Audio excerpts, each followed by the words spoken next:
James Barrett-Sterling for Merstham TV after the Moatsiders fall to a narrow 1-0 defeat against Hanworth Villa today. I've been joined by the player boss, Peter Adeniyi. Peter, it's a bit like Groundhog Day at the moment, isn't it? The performances are there. If people see the results on paper, they don't really understand kind of the tale of two sides of it, really, isn't it? How do you assess this afternoon, first and foremost? Well, that's exactly it. It's almost like, we're saying the same thing again, like we said last week. First half, absolutely brilliant. Defended really well. Keeper didn't have a save to make. Created numerous chances that you'd expect to score from. We had at least 3 great chances and a number of half chances. I mean, pretty much the entire game took place in the first half. Going at half time, trying to encourage the boys just to keep doing the same thing. But unfortunately for us, long throws into the box. As it did, anything can happen. They've won the first flick on and they've kind of just bundled it over the line, and they've then defended really well in the second half. We didn't create as many chances in the second half as we did in the first half, but we still had 1 or 2 openings that I would expect to do better from. But that's a game that should have been out of sight by half time, really, again.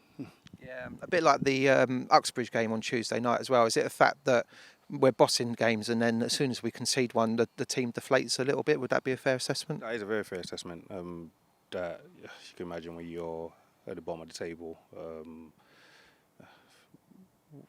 I mean, personally, I feel confident going into every game, and again, it showed today the way we played in the first half. We're trying to keep the boys' spirits up, which I can't fault them in terms of their attitude, their work rate, the application on what they're being asked to do.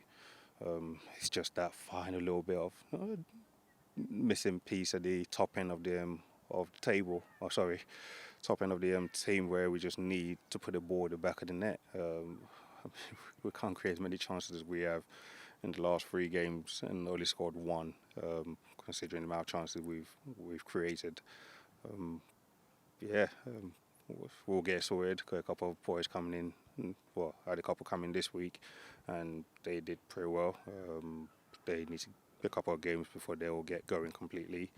But there's 1 or 2 that I'm hoping to get over the line before next Saturday as well. So hopefully we'll get that goal scorer that just wants to put the ball at the back of the net, because whoever wants to score goals in this team, there's at least 20 to 30 goals easily way forward with the chances we're creating. Yeah, no, I completely understand that. Just talking about the game, there was a turning point in the opening of the second half where their number 7 had already been booked, and it looked like he committed 2 fouls as we were attacking down this near side. Was it a red card for you? Is it a second bookable? Well, I think it's a second bookable because, as I said to the ref, if I left my foot there planted and he caught me, then you would have to book him. I'm jumping up to avoid getting an injury. And maybe I should have left my foot there and gave the ref a decision to make, but it meant I would have potentially been injured. I mean, the one in the first half, is a yellow. I guess it's a tactical foul. Lorenzo's going through and it's taking him down. But on another day, that could have been a sending off, and that might have changed the complexion of the game. But we've got to take the ref out of the equation. If we finish our chances, then those situations don't become a talking point. Yeah, of course. You mentioned the new signings. Just a couple left recently as well, Shio and Lindell. Can you just give a reason why those boys have moved on? It's literally just to free up a little bit of money to bring in the boys that we brought in. I'd like to thank them for their effort and their attitude. Not an issue with either one of them. I'll still remain friends and help them out in any way that I can. It's literally trying to free up some money to get the likes of Omar and potentially another striker in the top end of the pitch and another wide forward, just so that we could get a little bit more production at that top end of the pitch, which is what we need right now. I mean, we're defending well, we're solid through the midfield. We just need a little bit more top end. Yeah, it was nice to see a familiar face in Omar Karoma turning out today. Was he due to play the full 90? Because he had a great chance in the first half where he went round the goalkeeper, and I know that prime Omar would have stuck that in the back of the net. He would have, and that's his first game in a long time. So in another 2 or 3 weeks, even though we need him to be firing right now, Or in 2-3 weeks' time, we'll be putting those type of chances away. That's Omar from back in the day. If there's one thing he does better than anyone that I've ever played with, is finish. He's possibly the best finisher I've played with in my career. He knows where the goal is. He wasn't due to play the entire 90. We said they'll play 45 to 60, but unfortunately we lost Desire to injury very early, and then obviously made a change with Ore, and unfortunately just ran out of steam and had to bring myself off. And Omar looks after himself very well, so it was actually really good that he could complete the 90 because he'll bowl well for the next couple of weeks to get him up and running. Yeah, Adam Allen came close as well in the first half where he hit the bar, didn't he? I was quite impressed with him today.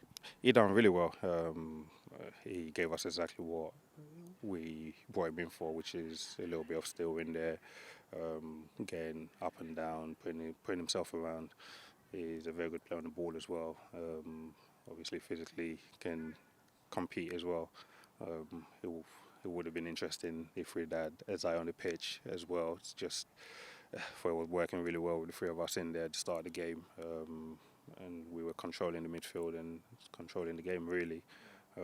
So hopefully Adeniyi's not out for too long, and that's a good start from all three signings really after they played as well as they can, considering Goody, a right back, hasn't played a full 90 in a while, and I thought it was outstanding today, and more to come from him, and Omar, more to come from him, and expect more from Sid as well. So all three done pretty well. Just need to finish our chances. Not to be blunt, but are you feeling the pressure a little bit now as we head into November? Of course. Football's about results, and when you're at the bottom of the table, no one's harder on themselves than myself. I won't sleep easy tonight, but I do believe I could turn it around.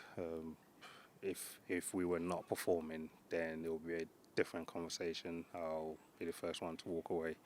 But with the performances we're putting in and the chances we're creating, we're not far off. And 1 or 2 wins, and all of a sudden confidence starts flowing through, and we'll start climbing up the table. I believe we'll finish comfortably mid-table this season and build for next season.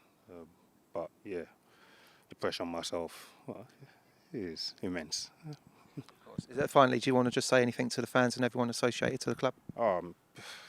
It makes the pressure even worse, simply because you're dealing with amazing people. Working with these guys is nothing short of brilliant. The support from day one has been amazing, and to be quite blunt, right now I feel like I'm letting them down by not putting the wins and the result on the table that this club deserves, and I'm desperate to do well because the fans not getting my back, which they will have every right to do so. The board have been extremely supportive, and they will have every right to get on my back as well. So I'm desperate to succeed for myself, but when you're dealing with amazing people, you're even more desperate to succeed for them. So to you guys, I can't thank you enough for the support, and I promise you I will turn things around. Excellent. Peter, thanks for joining us. Thank you very much, James. Cheers.